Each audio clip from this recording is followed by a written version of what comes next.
Today, Antti Lahelma will talk about the title of his presentation is Seducing the Prey, Animism and Sexuality in North European Rock Art. So he will talk about something intriguing and interesting. So about some interesting and, for what I know, rare scenes of humans engaged in sexuality scenes with animals, something that we also have in Val Camonica, and whose interpretation is still open. Usually in Val Camonica we talk about fertility rituals.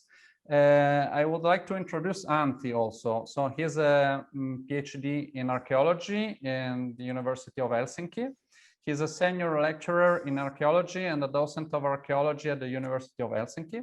He wrote his dissertation, A Touch of Red, 2008, on the interpretation of Finnish Neolithic rock art. And his core expertise lies in the study of prehistoric identity, cultural production, and worldview. He has recently published a book on these themes entitled Northern Archaeology and Cosmology, a Relational View, together with Professor Vesa-Pekka Erva. So, Antti, the microphone is yours. Thank you very much, Matteo. Sorry, I just forgot to mention, sorry, Antti, if anyone has any questions about the presentation, I mean, feel free to write it right now during the online presentation. I will read them while Antti will present, and at the right moment, I will forward the questions to him. Sorry, Antti. Okay. So, the presentation, I hope you can see it. Yes. Okay. So, like Matteo said, the topic of my talk is about seducing the prey and viewed through a series of rather unusual scenes in North European rock art that are somehow seem to be sexual and are associated with animals. You can see one of those scenes on this first slide in the upper left corner.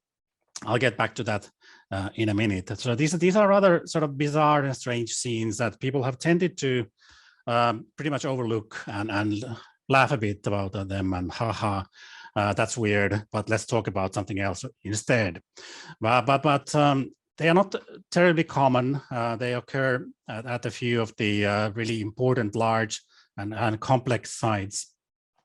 But at those sites, they do tend to be somehow central to the, I guess, the story that's being told in these sort of complex scenes.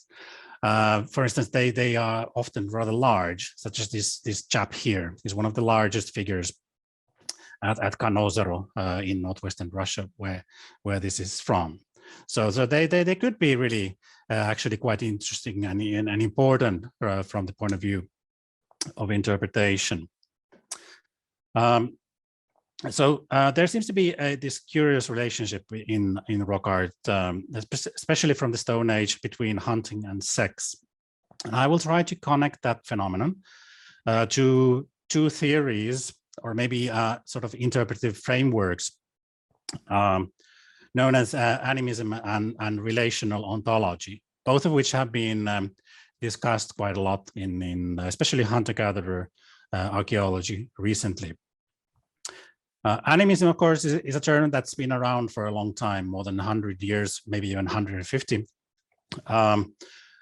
But its meaning has changed over the course of years. We used to understand it as sort of a primitive belief in souls, that every living thing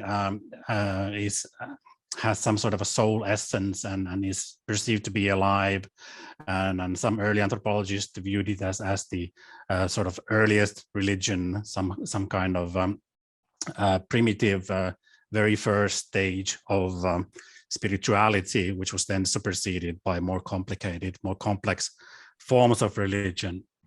not quite what anthropologists would argue today, but the term itself is still being used, although in a slightly different sense. And this different sense is related to the second concept that I will be addressing. So that's relationality, which refers to an understanding of the world where everything is interconnected.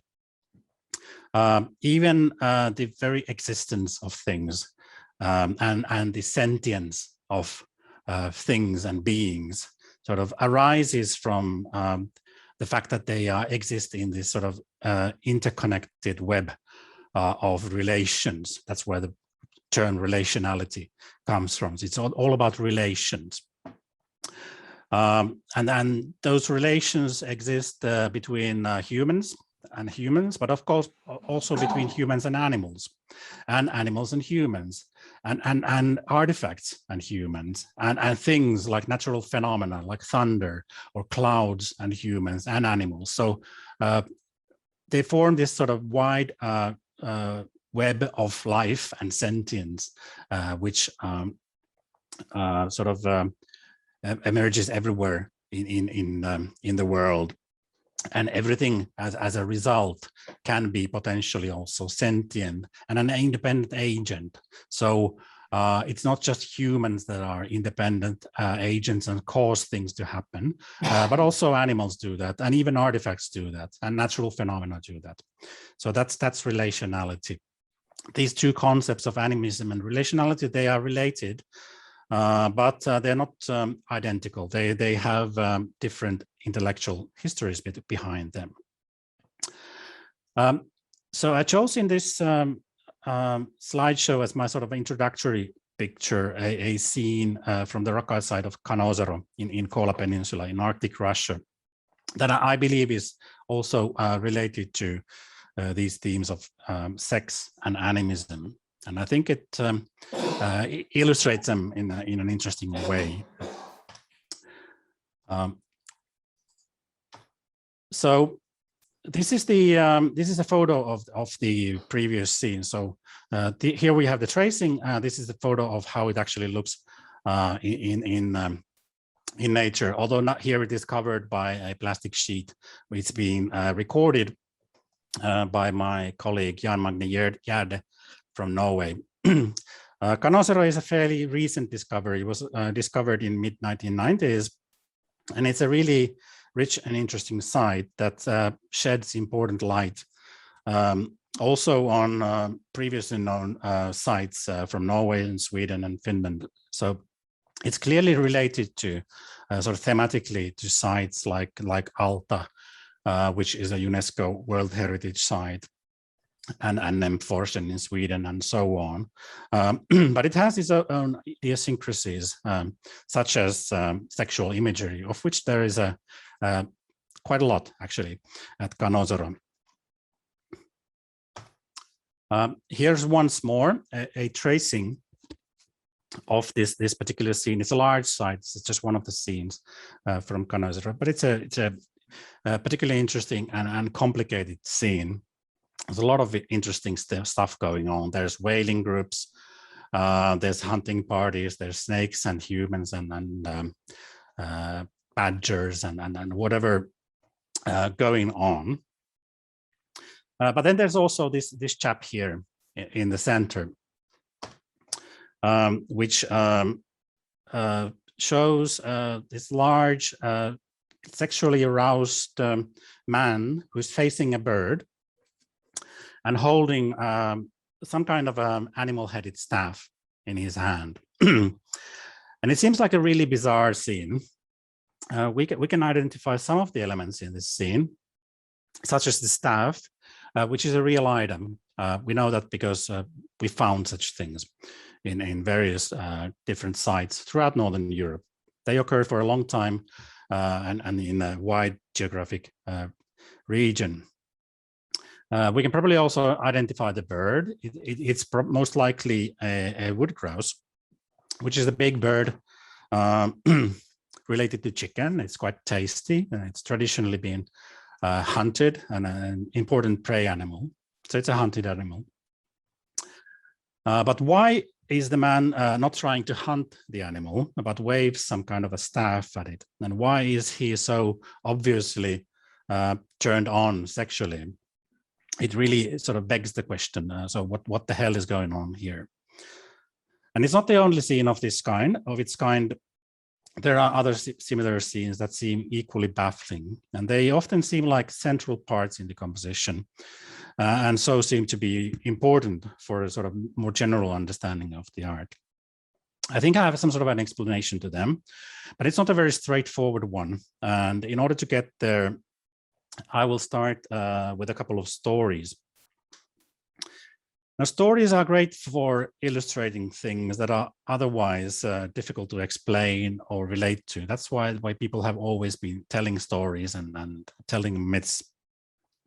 They can reveal hidden truths. They can reveal structures of social order or cosmology and structures of the world and so forth. And I think rock art can do basically the same. They are in some ways related by their function in society. So they also sort of reveal things about the world. So explaining rock art through stories is one way to proceed. So let's take a look at this one here. Now, this is not like an Asian story or an anthropological story. Those of you who are not familiar with this picture, it is from a famous children's book called Where the Wild Things Are. I was reading it to my kids as a Finnish translation. And when I was reading it, I realized that it's also relevant to rock art in a funny way. I don't know if the author read anthropology or where did he get his ideas from. But in a funny way, it seems somehow informed. It seems that the author knew something about traditional beliefs and cosmologies. It's a famous book. There's even a Hollywood movie about it, and it tells a story of a boy called Max, who's here, this little central figure here, who basically gets sick and tired of being a human being, mainly because his parents are rather strict, and they send him up to his room without a dinner because he's acting wild and not behaving like a proper human. So he decides that he doesn't want to be a human. He puts on this wolf costume, which he has here, and is transformed into some kind of a human animal kind of thing. In rock art research, we would maybe speak of a therianthrope. So he becomes a therianthrope, human animal. He travels to the land of monsters, becomes a friend with the monsters, and then he becomes their king, and has a lot of fun, plays around with the monsters, is wild and sort of animal-like, but eventually starts to feel lonely. That feels like he doesn't really belong. And he wakes up from his animal state because he smells warm food, which his parents have left in his room. And then he returns to his room and realizes that maybe it's better to be a human after all. But this story of being sort of lost in the world of animals or monsters and being awakened by some external call is really a familiar one from anthropology. I took one example here. Here's another story, but it's different in the sense that the person who told it believed that it really happened, and it happened to him personally, or at least that's what he assured the anthropologist who was recording it. We don't know. Maybe he was pulling the anthropologist's leg. That also happens. We can't know for sure. Although the anthropologist was convinced, but that's not very important. Whatever the real story is, the interesting thing is that this sort of story happens worldwide. You could say that it's almost universal, at least among sort of hunting peoples. So you find it from Siberia, where this is from, but you also find it from North America. You find it in the Amazon and all over the place. So anyway, the anthropologist in question here is somebody called Rane Willerslev. He's a Danish anthropologist who did his fieldwork in easternmost Siberia in the mid to late 1990s, when Soviet Union and then Russia was really in a rather bad state, and he sort of ended up stranded there, and he spent quite a lot of time living with the band of Yukagir hunters. And he wrote a remarkable book called Soul Hunters, Hunting Animism and Personhood Among the Siberian Yukagirs, which is really like a treasure trove of interesting anthropology. And one of the stories that he relates in this book was told to him by this elderly Yukagir hunter called Nikolai Likhachev, who said that this is something that happened to him personally during the World War II or sometime thereabout. And it's such a peculiar story that I thought that I would read it entirely. So I put the main points here on the slide, but I'll read the story. So this is what Nikolai says. I had been following a herd of reindeer, 100 head or more, for a long time, about 6 hours, I believe. As I searched the track, I had a strange feeling that I was being watched. I looked up and I saw an old man about 20 meters ahead of me. He was dressed in the old fashion. He smiled at me. I asked him who he was, but he did not answer me. Instead, he gestured with his hand, showing me that I should follow him. I thought that he had a cabin close by and some food, so I did so. I noticed his footprints were those of a reindeer. Strange, I thought, because the man was wearing camus, which is kind of skin-covered skis. But then I thought I was just hallucinating because I was tired and hungry. We walked up a hill, and behind it was a huge camp with 30 or more tents. We walked into the camp. There were people of all ages, children playing, old men sitting, smoking, and women cooking. The old man took me to his tent. He spoke to his wife by grunting just like a reindeer, and she grunted back. I did not understand. Who are these people? I thought. The woman served me food, and I saw that it was not meat, but lichen. I ate it because I was so hungry, and it was not too bad. As time passed, and we sat there in the tent, I started forgetting things. I thought, for instance, about my wife, who was waiting for me back at home, but I realized that I had forgotten her name. Then we went to sleep. I dreamt that I was surrounded by reindeer. Somebody said to me, "You do not belong here, go away." I do not know who spoke. I woke up and thought that I had to go away. I sneaked out of the tent and started walking home. In the village, people were very surprised to see me. They said that they thought that I had died.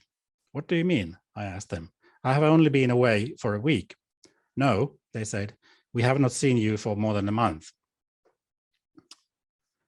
And so these stories, both Max and Nikolai Likhachev, and I have read almost identical stories, for instance, from the Amazon. They highlight the essential sameness of humans and animals, and the ease with which one can get lost in the world of non-human beings. If you engage in some way with these non-humans, like Max, who puts on a wolf costume, or Nikolai, who is following reindeer, but who is actually in human disguise, this can take you to their world, and it's possible to get dangerously lost there, even for good, so that you never return to your own people, and forget that you are human. And in both stories, it takes some sort of an external wake-up call to take the main person back to the world of humans.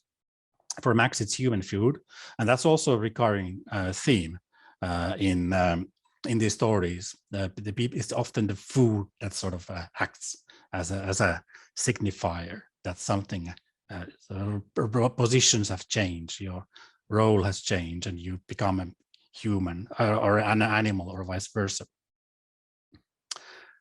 So I'm going to try to show that such stories are highly relevant to understanding some of these more mysterious aspects of hunter-gatherer rock art, especially in Northern Europe, maybe also elsewhere. I'm taking my examples from Northern Europe, but I guess similar examples might really be possible to find in rock art in other regions of the world, maybe even Valcamonica. Here is a map of Northern Europe, compiled by my colleague Jan Magne Gjerde and published in his dissertation. I've highlighted here some of the central rock art sites that I'll be touching upon. I'm not going to talk about them in detail, but I'm taking my examples from there. So that's Alta, which is a UNESCO World Heritage Site. Here is Nämforsen, which is a classic hunter-gatherer site in northern Sweden. Lake Onega, another large site in northwestern Russia. And there's Kanozaro, which I have already mentioned a couple of times. Yeah, and then there's plenty of sites also here in Finland that I could discuss, but let's not go to those this time. So we'll keep to these rather large sites, which tend to have the sort of most varied imagery. And there's also River Vig on the White Sea. That's also an important place. Right, so here's an aerial photo of Nämforsen in Sweden, which is one of the really classic sites, and maybe one of the oldest ones also sort of recorded and studied by antiquarians.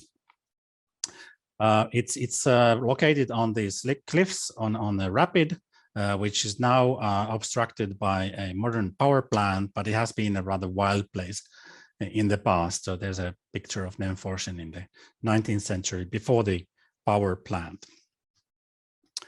And it was studied and published thoroughly by a Swedish archaeologist called Gustav Halstrom, who spent a lot of time there in the early part of the 20th century and published in 1960 this massive monograph on Nämforsen, but also more generally about North European rock art, which is a sort of a landmark work in northern rock art research, and has affected in a multitude of ways. But it has to be said that this book is very heavily based on description and documentation, and it has relatively little to say about interpretation. And what it says is pretty vague. Halstrom basically associates Nämforsen, as well as all other North European hunter-gatherer rock art with hunting magic, or this idea that by making a picture of an animal, you could somehow capture its soul in the rock, and thereby maybe by imitating hunting, you could increase your hunting luck or something like that. And that sort of sufficed for an explanation for a very long time. And many other Scandinavian scholars followed Halstrom's example in this. However, in 1991, it was attacked by the British archaeologist Christopher Tilley, who wrote a book that's also centered on Nämforsen, but from a very different and very heavily interpretive point of view. Tilley basically argued that Halstrom got it all wrong. He did a fine work with documentation, but his work, which is massive, is essentially sort of a symbol of the tragedy of archaeology, which is obsessed with documentation, but is really fundamentally unable to understand what it documents and what it studies. Tilly began his book a little bit like myself, the way I started this talk by presenting a few strange and bizarre scenes from the site. Canonzero had not been found at this point yet, but there are some rather similar things happening also at Nemforsen. Some of the scenes and images that intrigued Tilly included a scene where there's a human couple up here, where the woman is clearly pregnant, and he's standing next to or on top of some sort of an upturned elk head. Then there was a love scene here, overlooked by what Tilly says is an interested elk who's sort of monitoring the love scene. And then you have boats that are transforming into elks and elks that are transforming into humans. There's even a double-headed elk which is accompanied by this sexually aroused man, and that's clearly not some sort of a hunting scene that we are witnessing here, but something it has to be something completely different. So Tilly has a point. It's not all about hunting magic here, and it's not either related to just fertility magic or something simplistic like that, but there must be something else going on. And then Tilly went into this very lengthy and complicated discussion about structuralism and material culture and text and semiotics and so on, with the ultimate aim of demonstrating that the art is inherently ambiguous. That's also the title of his book, or the subtitle, it's The Art of Ambiguity. So he maintains that it has no essential sort of firm meaning, but it can be read by different people in different ways. So it's a sort of conglomeration of different meanings without some sort of essential kernel. I've been studying North European rock art for a long time, and I've also been intrigued by these images. And yeah, there's a lot of sex elks and Elkheaded Staffs here at Nemforsen as well. So, and I was really struck by Tilly's book when I read it, but I also found it rather unsatisfactory in the end, sort of difficult to accept his conclusions. Maybe because I have a different view of archaeological knowledge than Tilly. And I, for instance, strongly believe in the informed use of analogy in archaeological interpretation. Now, Tilly did make some use of Siberian ethnography in his interpretation, but it's quite obvious that he wasn't very well read in that subject. And it's understandable because he was touching on a multitude of different things in an impressive way, but the ethnographic part of his work is not really the strongest part. And which is a shame, because one of the great advantages of working with Northern European rock art is that there is a lot of ethnographic data on which to draw on. The art is not at all mute, but even though we can't apply the ethnography directly on rock art that's 6,000 years old or so, it still gives us a lot of clues and pointers to the right direction. And I wrote an article about this by my own ideas about these weird images, and I don't particularly enjoy referring to my own work, but I guess I need to do it because I at least don't think that anybody else has really written about bestiality in North European rock art. So sex between animals and humans is not really a widely discussed topic, but I tried to address that also in my paper, which was sort of more generally about these ambiguous images where you have these scenes of metamorphosis, but also sex and animals. Well, my argument was that the images are not inherently ambiguous, but they reflect a different ontology, a sort of a shamanistic, animistic ontology. And I suggested that the unrealistic combining of figures like elks and boats and humans is related to the notion of shamanic flight, where both elks and boats could act as the shaman steeds or vessels. So, and because they shared in an animistic fashion the same soul essence with the shaman, they could be portrayed in these unrealistic combinations. In that paper, I also drew attention to a number of scenes that apparently show sexual intercourse between men and elk, and I interpreted them as the shaman tapping on the gendered essence of the female spirit helper being.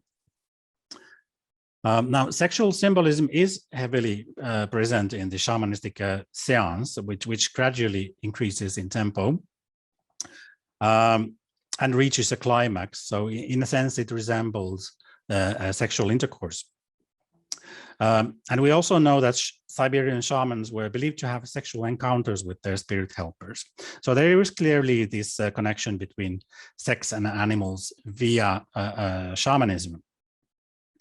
But although I still kind of buy that argument and I don't see any reason to take it back, there is perhaps a bit more to be said about humans and elks and sexuality than simply associating it with shamanism. And that's where I try to go here. So it is namely so that there seems to be an almost universal association between hunting and sex.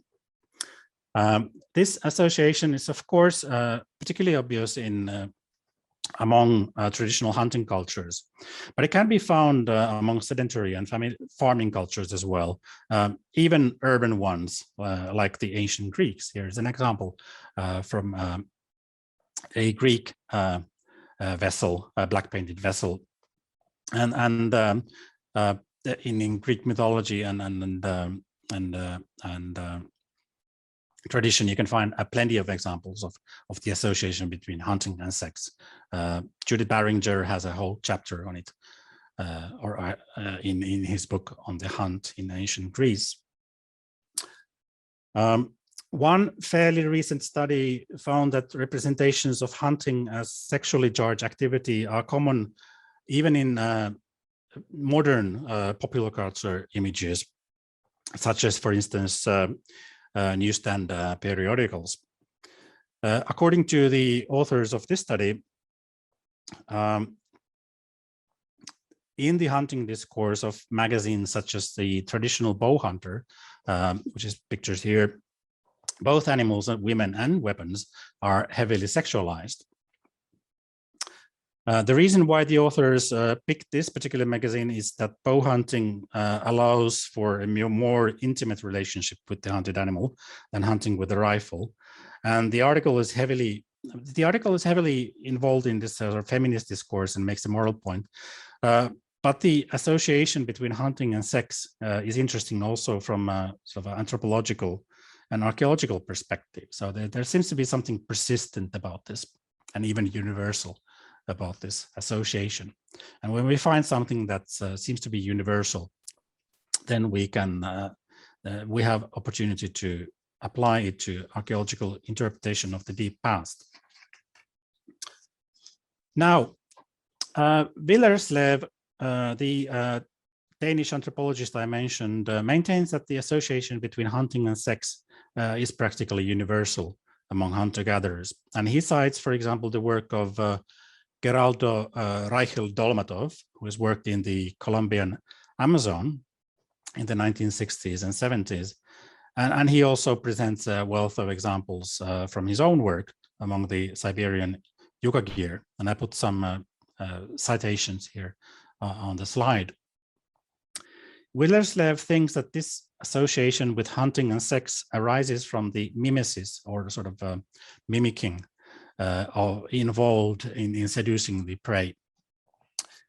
Before the hunt, the hunter must do his best to make himself sexually appealing to elks, such as losing the human smell by bathing and modifying his body into the image of the animal.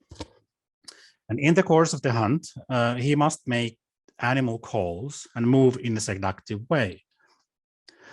Some writers like Tim Ingold have argued that hunter-gatherers will try to persuade the prey to give itself up willingly to the hunters. But Willerslev has a slightly different argument. He argues that at least among the Yukakirs, it's not really so, but the hunters in fact rely on what he calls sexual trickery. They seduce the animal by these mimicking of animals and making calls into a sexual frenzy in which the animal is so blinded by love and lust that it literally throws itself at the hunter, who can then shoot it. And when they have done this, the hunters feel guilty for doing it, and then they try to blame it, the death of the animal, on somebody else, like different tribe or the Russians or something. So we have it among the Tucano of the Amazon, we have it among the Yukakirs, we have among the ancient Greeks, and we even have it in Northern Europe in the historical sources, it seems. Because we can find essentially the same theme of sex and seduction even in recent Scandinavian or Fennoscandian folklore religion, which survived in the 19th century in the more remote parts of the region, such as Karelia, close to the Russian border, or the border between Russia and Finland. For example, in certain Finnish Karelian hunting spells, you have the male hunters addressing the mistress of the forest, or the sort of the female owner spirit of the forest and the game. And they do their best to present themselves as sexually desirable to the forest. There are various variations of the same thing, and here on this slide I have just one example, which is collected by a folklorist called Elias Lönnroth in 1834. Translated it into English, where it basically says, I am driven by a longing to visit the forest land, to fuck the maiden of the forest, to drink the honey of the forest, the flesh below the leaves, take forest me as your man, take woodland me as your mate. So a spell in which the hunter tries to seduce not the animal itself, but actually its owner spirit, the maiden of the forest. But the aim is nonetheless the same. So gaining control of the prey through sexual seduction. And so this is fairly common in folklore sources, and something a little bit similar we can even find in the historical sources, such as court cases involving bestiality, or sort of sexual unions between usually men and domestic animals, which actually occur very often in the court records from 17th century Finland and Sweden, when it seems to have been viewed as a grave social problem and something that was really rather common and was very harshly punished, even more so than witchcraft, for instance.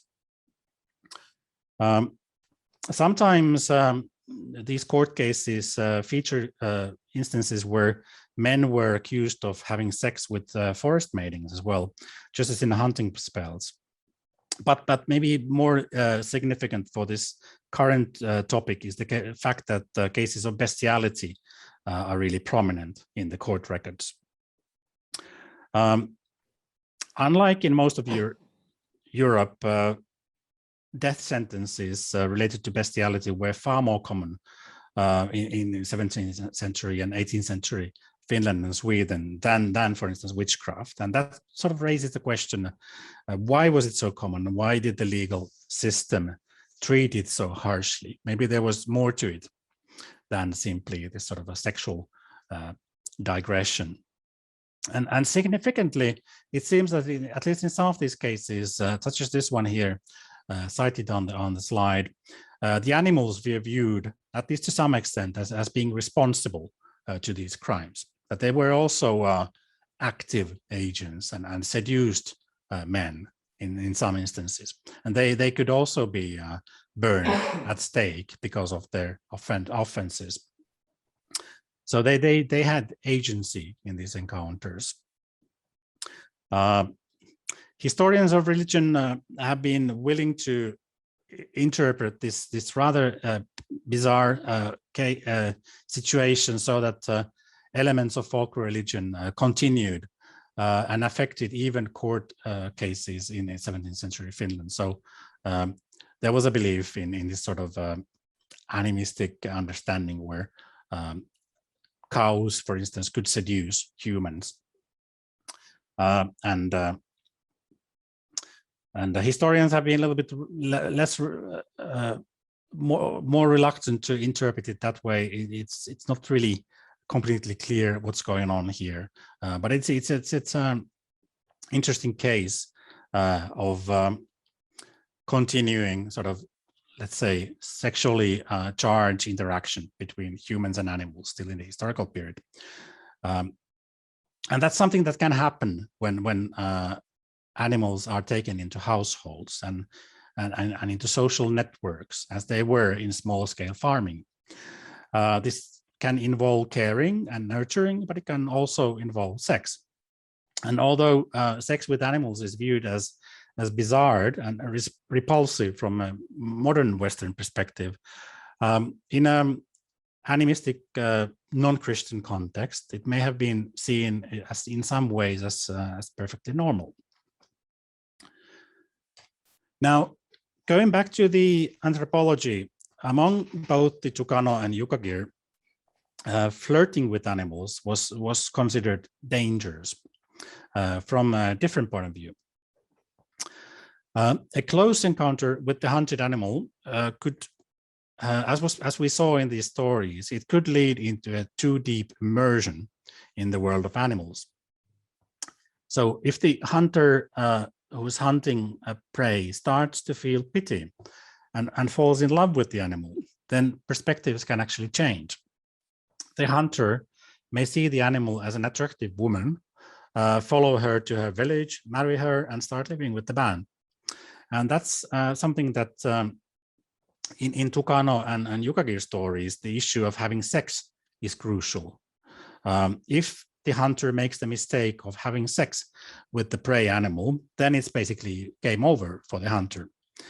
He will turn into an animal and be forever lost from the world of human beings. The Brazilian anthropologist Eduardo Viveiros do Castro argues that this kind of shifting of perspectives is characteristic of hunter-gatherer peoples throughout the world. So in the scientific way of looking at things, all animals are common in the sense that they are biological organisms and have a body, but are very different in terms of cognition.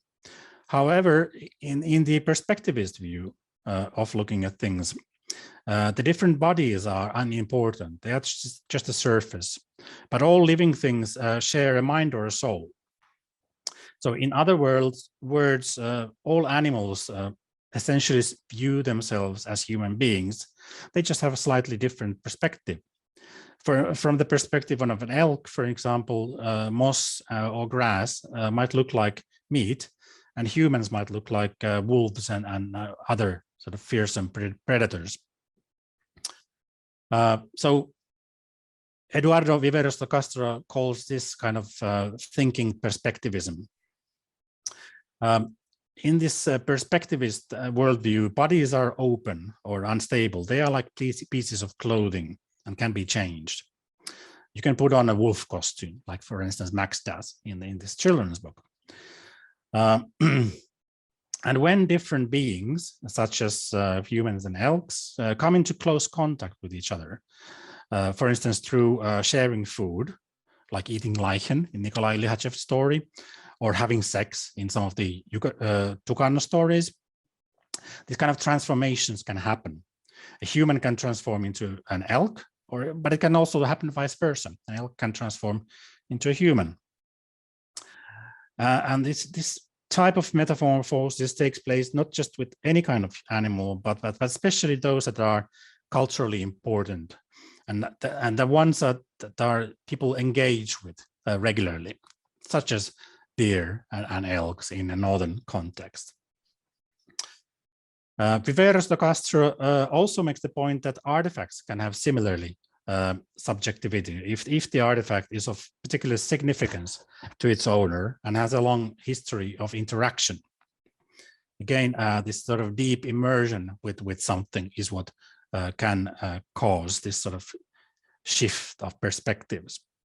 There's a kind of a soul essence that flows from the human to the artifact and stays with the artifact. And if a person dies, the artifact must be either destroyed or purified ritually or deposited in a grave, because it has become part, sort of imbued with the soulless essence of a person. Now, one artifact that seems to have a special relation to rock art are the Elkheaded Staffs that I mentioned already in the introduction. So these artifacts are sometimes found in Northern Fennoscandia, both in rock art and as actual objects. In rock art, they seem to occur especially at very large sites, such as Alta and Nemforsen and Canozero and so on. And in portable art, they are found a little bit here and there, which probably has to do with preservation. If they were made of wood and antler, they can only be preserved in very exceptional cases. Some are also made of stone, but those are probably rather rare exceptions. So many of them are stray finds, but some have been found in burial contexts, which is interesting from this perspectivist point of view. So, such as the famous finds from Oleni Ostrov in Northwest Russia here. And what's interesting with these Oleni Ostrov elk-headed staffs is that they show evidence of heavy use wear. They have this sort of polished sheen in the staff, which indicates that they were used regularly for a long time, probably by the person who was buried. For whatever purpose, we don't really know what they were used for, but the fact that they have this elk head has to be significant. So a person wielding this kind of a staff was basically holding an elk in his or her hand. It kind of gives you this somatic experience of communicating and engaging with the animal, sort of a hands-on experience on the elk. Now, if you go back to rock art, and the question of these sexually aroused male figures. Those of you who are familiar with Scandinavian Bronze Age rock art know that almost all human figures in Bronze Age rock art are sexually aroused. Maybe it has something to do with showing that these are, virile, masculine warriors that are able to conquer other warriors or something like that. Who knows? But Bronze Age rock art is a completely different story in every way. However, in these hunter-gatherer images, this sort of sexual arousal is rare. Even showing of any kind of sexual characteristics is rare. So when it does occur, it has to be significant in some way. So here we have two examples of images of hunter-gatherer rock art where it's particularly sort of prominent. This one on the right we already saw. The one on the left is from the White Sea, also from Northwest Russia, a site called Besovisletsky, where this is one of the central figures again of the site.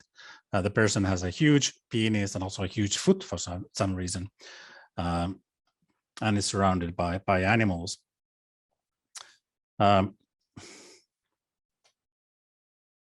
And as for the image from Panosero, it sort of indicates that these three elements are somehow connected. So there's sexual arousal, there's prey animals, and elk-headed staffs. There's some kind of a connection there.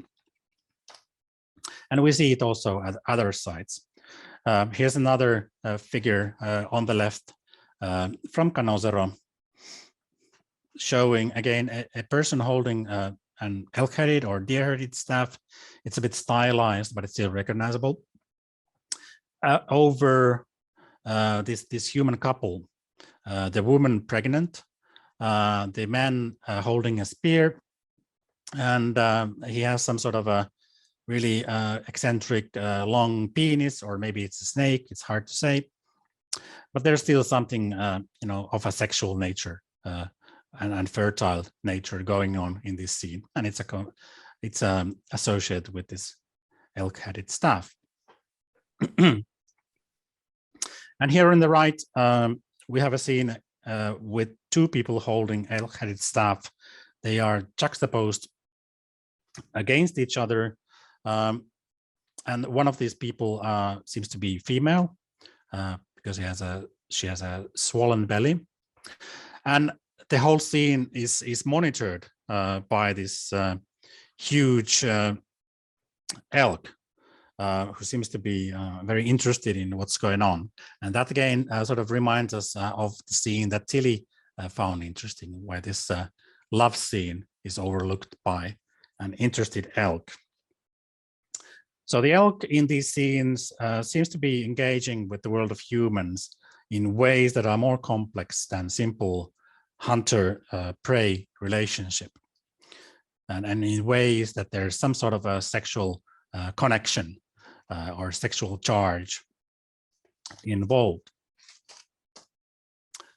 The elk-headed staff also occurs in scenes where it touches the muzzle of the elk. This is a famous scene from Alta in northern Norway, famous UNESCO World Heritage Site, where a person is holding an elk-headed staff and touches the head of the elk. It doesn't seem to be a realistic scene. There have been some people who have suggested that maybe the person is hitting the elk on the head with the staff and sort of ritually killing it.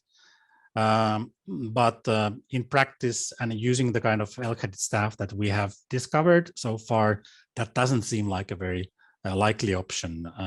Most of them are made of antler or wood. You couldn't kill a huge elk with them. So more likely here, we have some sort of connection on a spiritual level that's mediated by the elk-headed staff. It's somehow the staff is central to making this connection between elks and humans. Now, what is the staff? Again, I have to emphasize that there's a gap between Stone Age rock art and recent ethnography, but we do have animal-headed staffs in recent ethnography in Siberia, where they occur as a sort of a substitute or an alternative instrument of the shaman's drum. Sometimes viewed as slightly inferior to the drum, but used in a similar way, as a sort of a steed or shamanizing instrument of especially junior shamans. Here's a quote from the Finnish anthropologist Anna-Leena Siikala, who has conducted fieldwork in Siberia. She writes that in Siberia, shamanizing with the staff was particularly an activity of young shamans in western and southern Siberia. A staff in the shape of an animal was used to travel or ride on, and it might play a particular role in, for example, the initiation rites. In this way, this ritual implements, supplements, or reinforces the role of the shaman's drum as a vehicle for soul travel. Now, in Siberia, the shaman's drums were viewed as living beings. So they had this sort of a soul essence flowing to them from this close connection with the shaman. And the same applies also to these shaman staffs. they were also viewed as living, maybe horses, maybe deer that the shaman could ride. And there were ceremonies for enlivening them. So they could become, in an animistic relational way, sort of sentient beings. And that's interesting from rock art point of view, because we do have cases where these elk-headed staffs in rock art sort of seem to act and occur independently. Here are a couple of scenes, one from Vingen in Western Norway, where it looks like the staffs are sometimes sort of herding groups of red deer. That leads an interpretation that a Norwegian archaeologist Trond Lødøen has suggested, that the staffs are acting independently and herding the animals. At Nemforshen, the staffs sometimes occur as occupants on a boat. So here you have boat figures, the little lines representing occupants or rowers or whatever. And you have one person that's holding an elk-headed staff here. But then you also have an elk-headed staff that's sort of standing on its own as a sort of passenger. Same thing here. Same thing here. So it looks like in some of these boats, the elk-headed staffs are actually independent sort of living beings that act on their own, which fits very nicely with this notion of animism and perspectivism that arises from hunter-gatherer ethnography. So moving on to some sort of conclusions from all this, which is probably rather, I guess, a complicated story, and it's kind of still taking shape. But there are certain themes that are emerging from rock art in Northern Europe, and and from these sort of strange and bizarre scenes that people have overlooked for a long time. So we have these kind of themes. For instance, there is sex between humans and elks. There's actual sex, but there's also sexually charged scenes where the elk is sort of monitoring what's going on. There's evidence of metamorphosis between humans and elks. And there's the elk-headed staffs that are taking various different roles in some sort of a power struggle, maybe sometimes. They are associated with sexually charged scenes. They seem to be mediating contact between humans and elks. They sometimes seem to occur in scenes of power struggle, such as here, like you have a person that's holding a big staff, sort of beating the shit out of a person holding a small staff, which is tiny. And they are often sort of juxtaposed against each other, and they're surrounded by people drumming as if in some sort of a shamanistic battle or something. And there are scenes where the staff seem to have independent agency. Usually these weird scenes, scenes that I've been talking about, they occur in these mega sites, which I would maybe interpret that they relate to some sort of rise of social complexity and religious specialists, quote unquote shamans, in the Fennoscandian hunter-gatherer societies. So not necessarily small groups, but maybe the larger groups and the larger sort of conglomerations is where these people wearing the staffs had their place.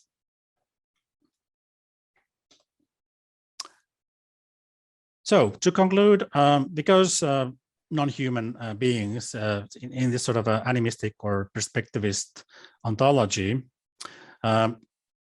are deeply entangled in social relations between human beings, the nature of these relations can also be sexual. In particular, the relationship between the hunter and his prey is typically seen in sexual terms. So while the elk-headed staffs do seem to associate much of the art with the dealings of religious specialists or shamans, maybe there was also an alternative way to read the images. So maybe there is this kind of ambiguity there after all.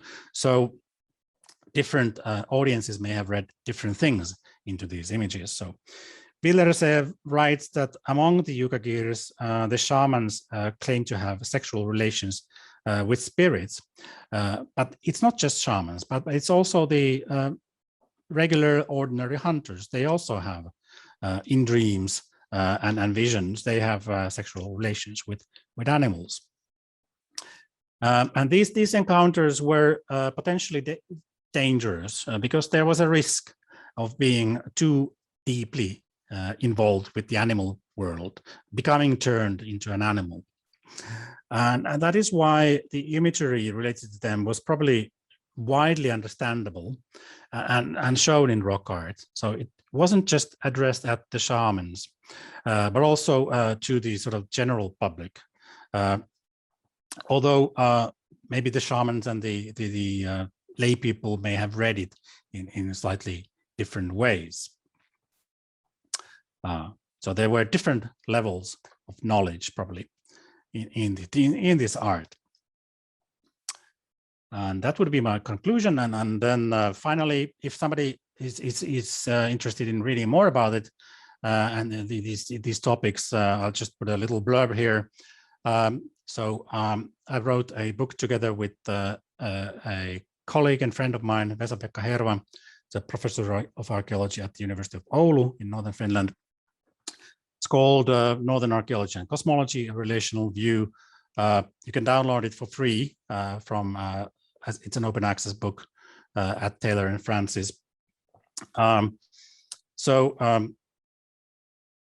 that book, we are not just discussing rock art, it's more generally about relationality, animism, and so on, using different data sets from North European past and going all the way to the present, sort of. But it makes a lot of references to rock art as one important body of material through which we can study past worldview. So, yes, thank you for your attention. No, thank you, Antti. That was really interesting. And what is always intriguing people like us in Italy studying rock art, either on rock art sites, either on books. You have the luck in the north of Europe to have also some ethnographic data, which makes it very interesting. So it really completes the scenes. It's like it fills a gap that we have here with, for example, in Val Camonica, we don't have a lot of clues about the life in the prehistoric Val Camonica because you know, Romans came very early in time and they changed the political situation very soon. So that's always very interesting. That's also very interesting in Canada, where also we met several years ago. That's also another scene. I found the presentation really interesting. This theme that you picked, and very particular. You know, it looks like the way you presented this fluidity between humans and animals, and also the importance of meeting between human and animal beings.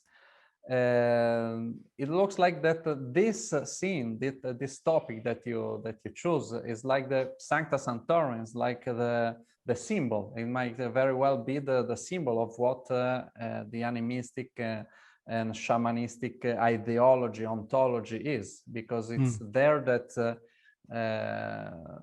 two beings are getting in touch with each other in a very deep and profound way. Yeah. So what's best than that? I was also thinking while listening to you that it might also be the opposite in the sense, we know that in the animistic and shamanistic way, when there is a man represented, that might not be a man, that could be a spirit or something. When there is an animal, it could be a spirit also. So of course I'm saying something exaggerated, but it might also be the opposite, that the animal represented is in reality maybe the spirit of a human, and the opposite, that the man represented is the spirit of the animal. But that's also the interesting thing of the sexual relationship, where everything is it's not, there are no boundaries anymore. Who is who? Yeah. That's okay. That's more philosophical or literal. Yeah. I'm going out than the archaeological frame, of course. Yeah, but I totally agree that we can't sort of read them literally. So if you see a man portrayed on the rock, it doesn't mean that it actually represents a man of flesh and blood. It could be like a spirit or something, or an animal in human disguise or whatever. There could be some subtle clues that we are missing. Yes, of course, of course. That is also, but so as a curiosity, did you oh yeah, that's a good idea. Did you investigate this theme only in the northern area, or did you consider other rock art traditions also? Not so much. Yeah, I guess the north is the area where that I'm most familiar with. So it does occur to me that wherever you have a similar sort of animistic ontology, you could run into similar scenery. But just from the top of my head, I don't remember really much of this kind, for instance, in Canada. There could be, I might be wrong, but I don't really remember that there would have been. So maybe the focus there was slightly different. Well, okay, there's the so-called Bushman art of South Africa. That's interesting, also from this point of view, and of course it's been written about massive amounts of, but there are some scenes that there that could be viewed in this light.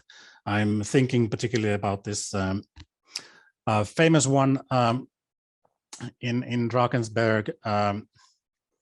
It's in a place called Game Pass Shelter, where there's a very famous place. Yeah, that David Lewis Williams thought it was like this. His exactly. Rosetta Stone. Rosetta Stone, yeah, exactly. Yeah, where the person is standing behind an eland and touching the eland.